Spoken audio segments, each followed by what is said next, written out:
It's a beautiful day in the world. Today is my birthday and it's shining outside.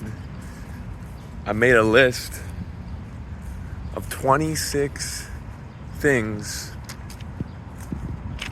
that I kind of learned through my 6 years of life. It's not an exhaustive list, of course, but certainly it is some good ideas. And I just wanted to share them. The first one is about curiosity. I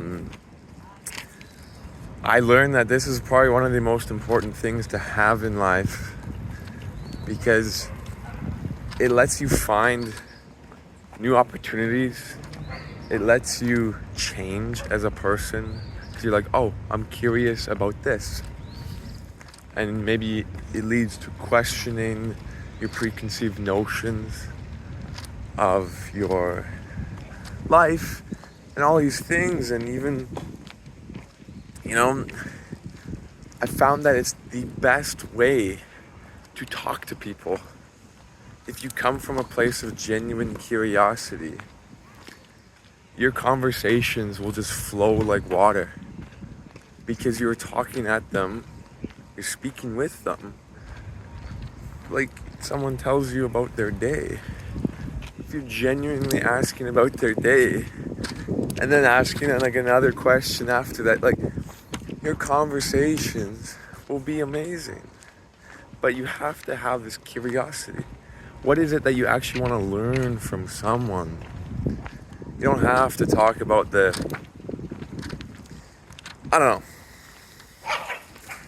You can actually just get deeper. And I found, I've done this many times just talking to strangers. They do something that I find peculiar. And I go up to them and I ask them about it. Simple as that. It's scary, but if it comes from a place of curiosity, you actually have nothing to worry about. Another thing on the list is empathy.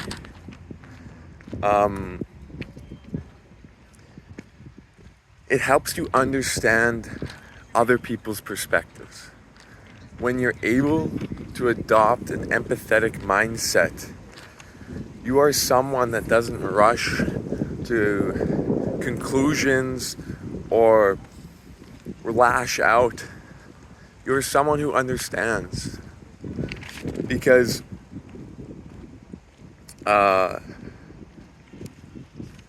when you're empathetic, it's just like, I get it, because there is always a place where people are coming from in life. When they are making their decision, they are making a decision because they felt that that's kind of the truth. So if you're empathetic, you can start to understand maybe a little bit where they're coming from, and it creates just a more cohesive world for yourself where you don't necessarily hate, but you just understand and you try to move on from that standpoint. And I think it's very interesting because curiosity and empathy couple with one another. Curiosity is almost this like the gateway to want to understand, and empathy is the actual act of understanding. So those are two powerful things. Coming in at number 3 is stop falling for the label trap. In our life, we tend to like to label things. That is good, that is bad. I am depressed, I am anxious. I am happy, I am sad. These are all like useful descriptors in a way, and it can really highlight what you're feeling, etc. But if you never stop the label and just kind of exist,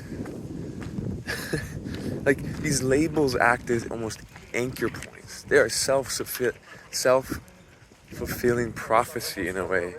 When you say, oh, I'm depressed. The moment that you start to feel happy, like I'm a person that's depressed, the moment you start to feel happy, you can maybe lean back on the, oh no, but I've been telling myself I'm depressed. I can't feel this happiness. Or for me, I want to get more into art. I tell myself my whole life I'm an engineer because that's what I do formally. But when I tell myself that, how can I move and become an artist for like do more artistic things with my free will? Because I'm anchoring into engineering. So it's just instead find these labels that are more encompassing. Like I recognize for engineering, I just want to be creative. That's why I like engineering. And creative is a unifying thing. Creativity is a unifying thing between art and engineers. So I can say I'm a creative. Like I want to be a creative. And then there's people call themselves like introvert, extrovert, etc. Again, that's a label. I used to be a person that says I'm an introvert. And when I just stopped telling myself that, I become like an extrovert. And I let my full colors show, and I really like it. But then I like my alone time too. So it doesn't matter if I'm an introvert or extrovert. It's just a label. I'm just me. I'm a combination of it all. Anyway, number 4 is everything in life is exponential growth. When you want to learn something, do anything, expect that it will take a lot longer up front. And then suddenly, it feels like it just clicks and it cascades like a waterfall. It's like a dam bursting. At first, you can't even notice the changes being made to the concrete. But suddenly, it just opens up and it just flows. This is like in life, whenever you do something, learn, it feels like you don't get anywhere. But really, all you're doing when you're learning something new is laying the fundamental groundwork that is necessary so you can build off of it so much quicker. It's like learning mathematics. Like it takes a base amount of skills to learn the fundamental principles of mathematics, and then you can move out and do all these sophisticated concepts in engineering, integration, whatever. Like it takes time, yeah, but time is okay. Because at 5, you have to have patience. You know, having patience with yourself, having patience with the process, having patience with life. Nothing needs to happen right now. And when you make a mistake, having patience with yourself, it's okay because you're constantly learning. It's a process. It is not something that is going to make cohesive sense right now. But if you stick with it, it will just one day mesh, mold, start making sense, etc. So, and it's important to have patience because you're gonna fail. And at number 6 here, we have failure. It just happens. But to me, I've been viewing failure as a synonym for learning. Because when you're failing, that just means you're learning. What else is failure? I mean, apart from, having your home and your food being stripped away from you, etc., is there really a failure worth giving all your energy towards instead of just framing it as a learning process? I think for a lot of people, when they hear failure, they wince at the idea of possibly failing, but to me, I almost get excited. Like, I want to fail, because when you fail, it means you don't know the full picture. It means there's still so much to uncover and understand. And 7 is everything is practice. So kind of coupling with this idea of failure and learning, it being practice means that, often we hear practice in terms of the physical body. When you're learning a new sport, you go to soccer practice and you learn whatever, but there's a practice for everything. There's a practice for art. There's a practice for your journaling that you do. The more you journal, the better at journaling you get.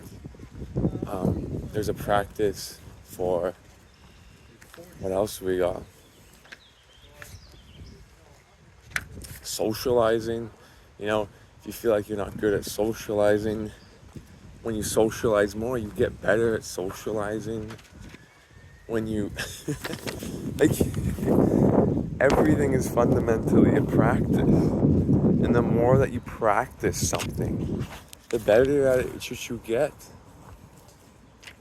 If you practice building a company, you're going to be better at building a company. If you practice at smelling, tasting wine. Why do you think the wine tasters are so good? Because they've been practicing tasting wine. They can pick up all of the notes and etc. Like, maybe that's just not a good example, but just everything is a practice. The more you run, the better practiced you are at running. The more you do anything, the better practice you are. The more you meditate, the more practice it is that you get better at meditating. So whatever you spend your time on, you get better at. And number 8 is finite time. Lean into this idea of finite time, but do so with care and grace. Because, there's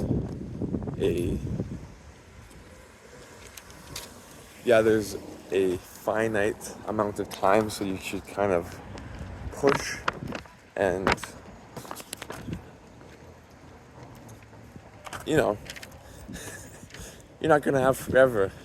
So do the things that actually make you happy and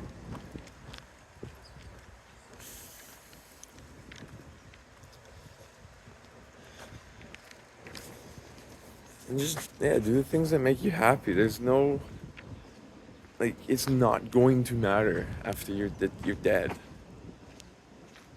So do the things that you actually want to pursue. And with that in mind, don't rush as well. Because when you are rushing to do the things that you actually want to pursue, you're going to be missing out on a lot of the softer, quieter things of life. And sometimes those are just as beautiful, like smelling candles, petting dogs, looking at the clouds, giggling, enjoying a nice meal. If you're rushing all the time because there's no time, you're not going to be appreciating all of life. So, but anchoring yourself in the idea that there is a finite time, to me, is like the most fundamental truth about our life that you can appreciate. Another thing is, life just doesn't stop. When you're dead, life continues. When you're sad, life continues. In all these moments of life, life does not stop, but it continues. And I know it feels scary at the idea, because you're kind of realizing that you're not the center of this whole world and universe.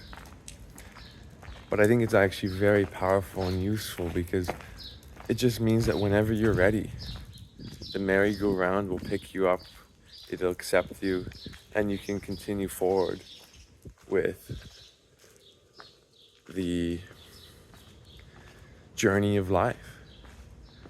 It doesn't stop because it's the march of time. And when you're ready to continue the march, you can join with open arms.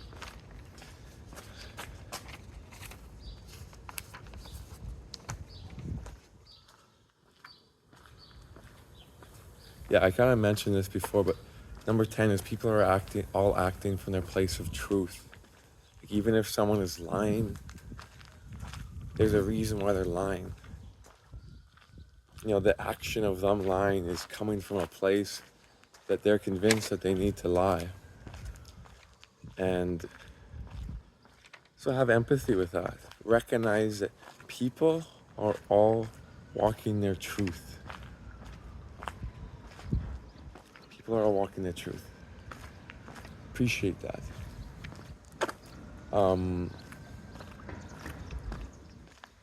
Number 11 is, yeah, candles are nice. The gentle side of life is nice. It's how you rest, recover, you know, and live deeper. Because someone that's lived deeper in these moments for 20 years with like the depth, they're appreciating the now, taking it all in. Someone that's lived like that for 20 years most definitely has lived more life than someone who's lived shallow for 80 years. The person that's lived 80 years shallowly, where they're only caring about surface level content of life, has almost lived nothing at all. So just think about this other access of experiencing. It's not just about time, it's about depth. And 12, if you don't make time, it like literally will just not happen. The whole point of like, you want to do something, set aside time to do it. It's that simple. I know you feel like you don't have time, but then it goes into the conversation of prioritization. What do you prioritize more to actually do? You have finite amount of time, so set aside the time. And number 13 is, oh yeah, I like this one. Ask yourself on a piece of paper, right? Draw it down, draw a pie chart. What percentage of life are you actually living in when it comes to the present, or like comes to now? Are you living in the past, the present, or the future? For me, I recognize that I lived a lot in the future. Like 70% of my life was living in the future, where I was constantly planning, executing, and doing things for my future self, and not so much anything in the present. Maybe a lot in the past I would reflect. But since then, I've adopted more of a present mindset, and writing it down has really helped me redistribute where I see fit.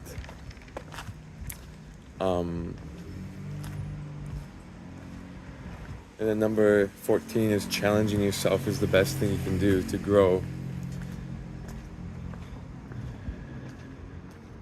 Physical challenge, mental challenge, all these challenges are super, super powerful. But you have to be careful, because sometimes the challenge that you're doing stops becoming a challenge with time. You know, when you're pushing physically to do your runs, suddenly the real challenge, like me in my past video, is actually setting aside time to rest. So it becomes this counterintuitive nonsense, but you always have to find the edge of life where it's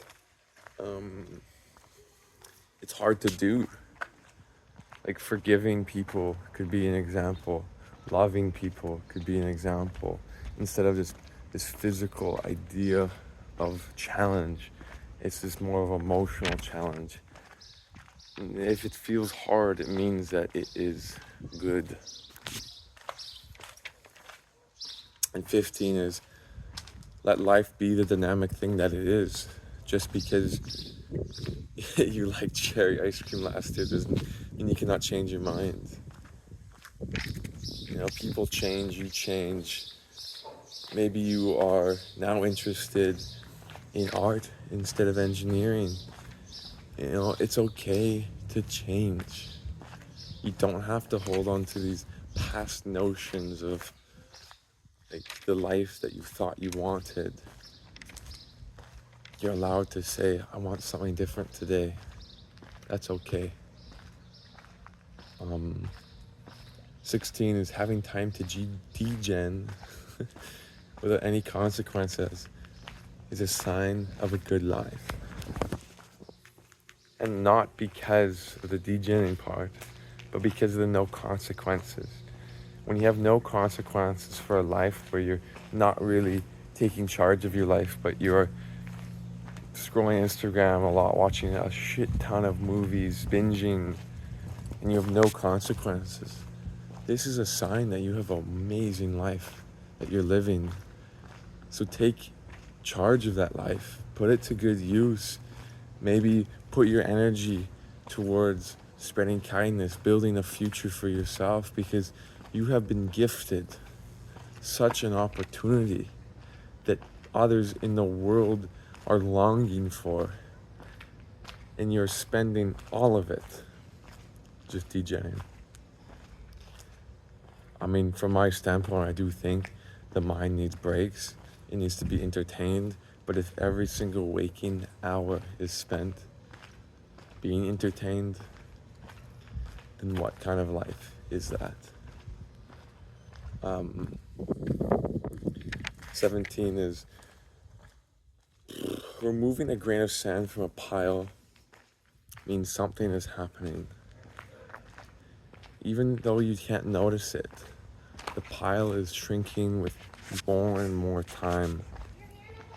And eventually, just through waiting and plucking away one grain by one grain, there is a point in the future at which that pile of sand will have disappeared. And this visual for me is so powerful because just let the march of time do the heavy lifting. Write one page of your book at a time and just wait.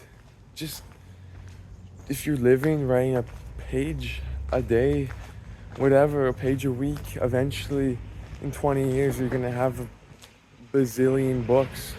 It's unbelievable. I think I'm gonna take a break here and then I'll join back up later. I think we're at number 18. The next one on the list is exercise gains energy. This is the best argument for exercise that I know of. When you exercise, it requires energy. So your body then looks inwards and says, oh shit, he's living a life that needs energy. Let me create him some energy. And it does. It's miraculous. So if you are lacking energy, exercise. You'll get more out of it. 19 is sleep is undervalued to the extreme.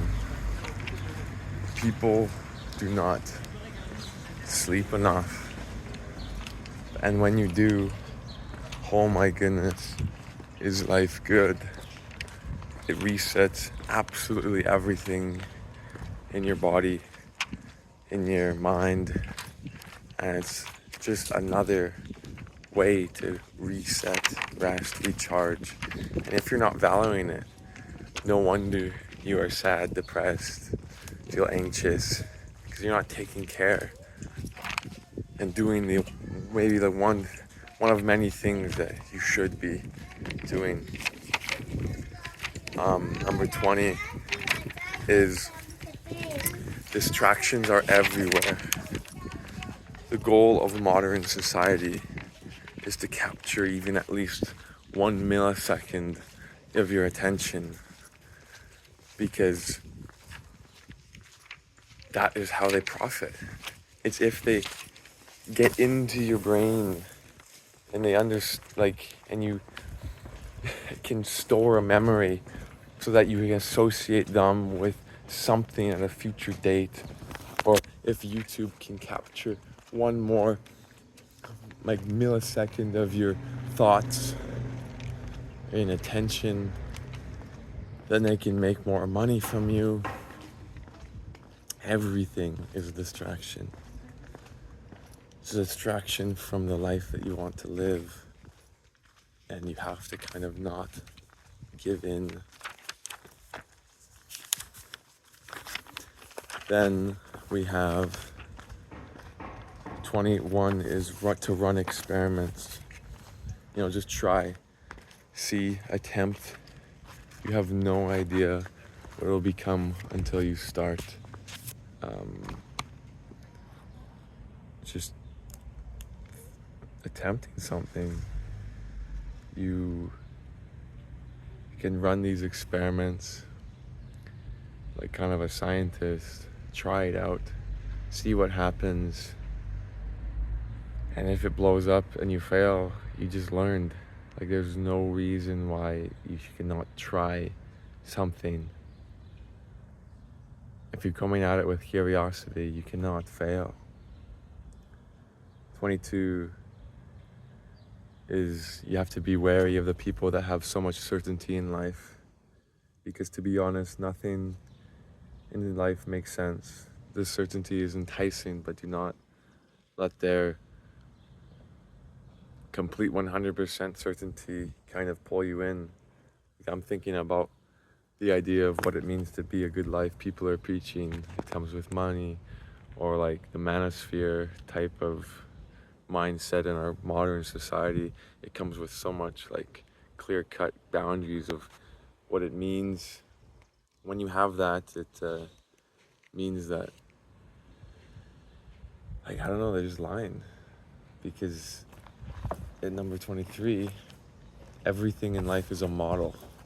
When it comes down to science, when it comes down to decision making, when it comes down to our understanding, etc., everything is just an approximation. It's a model. You can never have